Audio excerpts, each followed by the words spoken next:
It is Monday, December 27th in the NBA, and I'm back with my 3 best picks of the day. We got 3 more player props coming your guys' way. Now, you can see today we got a change of scenery, a little bit of a scuff setup as we're traveling back home from the holiday. So if you come to expect a lot of editing in these videos, this will not be the one, neither will tomorrow, but we'll return with some great editing on Wednesday for you guys. But just sit back, relax, and have a great time. Now let's recap yesterday real quick. We had another winning day, 2-1 in the NBA. We had Brandon Ingram, under 5.5 assists. Now, it cashes due to injury. You can't really draw that up. Hopefully he's okay and good to return for the rest of the year. We'll see about that. Now we had Gary Harris, over 11.5 assists, or points. Easy cash. I mean, that line does go up, but it doesn't matter. I think he had over 20 points yesterday. Our only loss, Derek White, over 26.5 PRAs. We also got another lucky injury news, but he plays 15 minutes, so not much you can do about that. I think that was his season low in minutes so far, but we were 9-1 on the week so far in the NFL, so our Saints versus Dolphins best bets video is linked down below in the description. Go check that video out. And if you're new to the channel, consider clicking that subscribe button. I know this video is a little different. They've got a golf course in the background, but don't worry, we'll be getting back into the normal groove of things once we're back home on Wednesday. So the next 2 videos will be a little bit scuffed. Now the Saints versus Dolphins best bets is not like that. So if you're new to the channel, consider hitting that subscribe button. We're almost at 18,000. We're cruising. We cruised past 17, going to 18. Can we hit that before the end of the year? I believe in you guys. I really do. Now, last note, as you guys keep asking about the subscriber parlays, you know we normally do a parlay at every single subscriber milestone. We haven't been doing them because there's so many injuries in the NBA, and I want to give them an actual fighting chance. When you wake up early in the morning to do these videos, which this one's a little out later than normal because, like I said, it's a little bit of an interesting setup, and you're lucky that there is a video today, but normally, when there's so many different injuries, it's hard to really come up with a parlay that actually has a chance to hit. So we'll return those. Don't worry. They'll come back. I'll do a 17, probably do an 18. We'll see where we're at when we get back into the groove of things.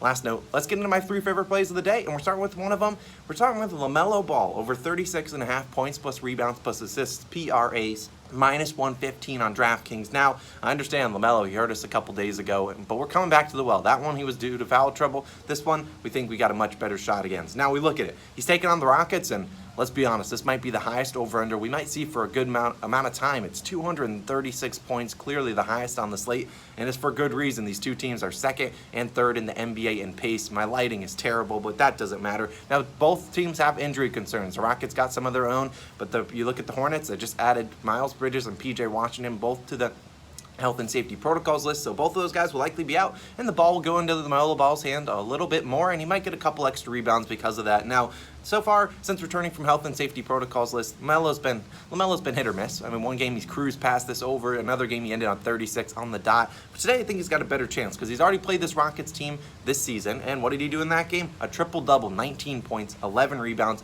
and 13 assists for 43 PRAs. So I wouldn't mind sprinkling on the triple-double today. Don't know what the value is, but I think he might have a chance of getting another one. And I don't think it would be like Russell Westbrook, who got a triple-double about at the same line and didn't hit it.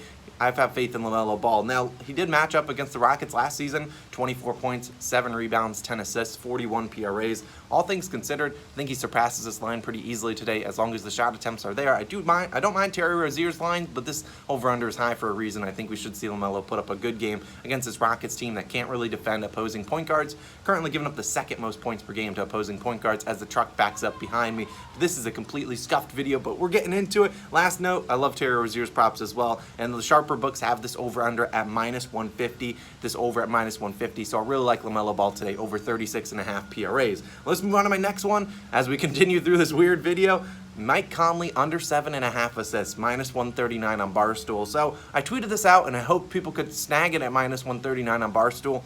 If it's at 6.5, don't go into the comments asking if it's fine at 6.5. I'll address that in a second. But this line was at 7.5. I tweeted it out, just letting people know to go snag it at Barstool because I thought this line was a little bit high. Now we look at Conley. This line should be 6.5. Don't mind it there, but in 29 games this season, he's gone under this line in the 7.5 line in 24 of the games, and 3 of the 5 games that he went over were in early November. Now if we take back over since November 15th, the last month and a half, he's gone under in every single game except for 2, and since November 15th, just like I said, only gone over twice. So now if your line is 6.5, I would be a little bit concerned and likely wouldn't take it, and it's for a couple of different reasons. Now, Conley, why is this line so high? That's got to be your question. Well, Donovan Mitchell is out today, so that's why I likely would avoid the 6.5 line, because in 11 games with the Utah Jazz, Mike Conley has gone over this line in 5 of them, the 7.5 line in 5. He's gone over the 6.5 line in probably like 7 or 8 of those games. So if your line's at 6.5, likely would avoid it, but I got another play in this game coming up shortly. But if we look at it, Mike Conley, he doesn't necessarily have the greatest track record against the San Antonio Spurs.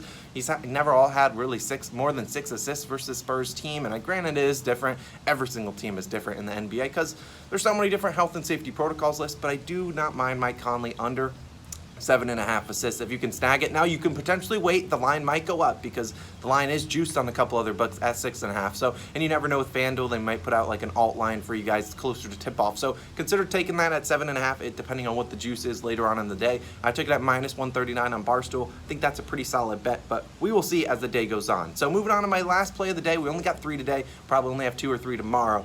Going Jordan Clarkson, same guy, same position, over 18.5 points, -103 on FanDuel. So Jordan Clarkson, I mean, love him or hate him, this guy is going to fire up shots, and it's for the exact same reason that we were talking about Mike Conley. But Donovan Mitchell is out today, so they need someone to throw up the shot, and it's not really going to be Bojan Bogdanovic, not going to be a lot of Mike Conley, maybe some Joe Ingles, but really it's going to be Jordan Clarkson going to see the highest up change in his usage rate. Because if we look at it so far, without Donovan Mitchell on the team, and I laugh as there's a lot of noise in the background, but now the question comes down to really, will Clarkson hit his shots? Because that's the main question mark. I believe this guy's shooting, his three-point percentage is lower than Russell Westbrook on the season. I might have made that stat up, but I feel like that is accurate. But he's going to shoot 10 three-pointers basically in this game, and I think he has faith. I think I have faith in him to knock down some of them. Now I understand Jordan Clarkson, he can go 3 for 18. That's a possibility with this guy. It's not necessarily, he's not guaranteed to knock down his shots, but I do think he has a chance today, and I'll be riding with him because I think I'll take that chance with Jordan Clarkson. Now, if we look at his career numbers without Donovan Mitchell, we look at it. These are the last couple games: 30, 33, 18, 29, 41, 21, 21, and 30. I mean, he had the 30 points earlier this season, was against the Atlanta Hawks. He's hit this over in 7 of the last 8 games without Donovan Mitchell, and that included against the Spurs earlier this season. Well, one of those matchups was against the Spurs. He dropped 30 points on him, and heck, even with Donovan Mitchell in the lineup, he dropped 21 versus the San Antonio Spurs. So I really like it. I think Clarkson's got a good chance to fire up the ball a ton of times. We're just asking him to knock down the shots, and he's an NBA player, so I have perfect faith that he can actually make them, but we'll see with the expanded role how he does today. Now, I want to give you guys a couple other plays to take home with you. Take home to the kids. Here's a couple other I won't necessarily take. I considered DeAndre Ayton's over. I don't necessarily think Steven Adams can guard him, but we will see. I like DeAndre Ayton. I think it's over 16.5 points. A decent plus EV bet, but not the best in the world. Now, his teammate, Devin Booker, really like his bet against the Grizzlies. Now, Dylan Brooks will be out, so they don't really have that pesky defender to annoy him, but coming with those 2 overs, I'd likely lean Chris Paul's under at 14.5 points. Not going to take it, but just something that you guys consider out there. Now, a couple other guys that aren't on this team. Obviously, talked about Terry Rozier. Talked about Christian Wood. I think his over in rebounds is a pretty good one. Problem is, we don't have a line for him right now. We only have Terry Rozier and LaMelo Ball in that Rockets versus Hornets game. And then the last one, Jaylen Brown's over. I mean, Jaylen Brown has been a beast so far. I mean, you look at the Celtics team. They don't got a lot of bodies out there to really shoot the ball. So I like all those guys.